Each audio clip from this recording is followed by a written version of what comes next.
ஹீரோயினும் தூங்கறதுக்கு போறாங்க. அப்ப அவங்க அம்மா ஹீரோவை கூப்பிடுறாங்க.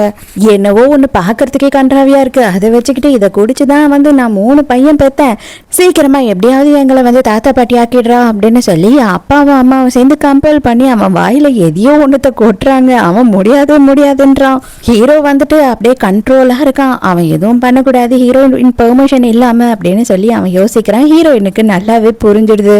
உங்க அம்மா உனக்கு ஏதோ ஒண்ணு கொடுத்து தானே அனுப்புனாங்க, எனக்கு நல்லாவே புரியுது, எனக்கு ஓகே தான், ஒன்றும் பிரச்சனை இல்லை அப்படின்னு ஹீரோயினே சொல்லிடுறா. அதுக்கப்புறம் என்ன, ஹீரோயின் கிட்ட இருந்து ஹீரோக்கும் பெர்மிஷன் கிடைச்சிடுச்சு இல்லையா.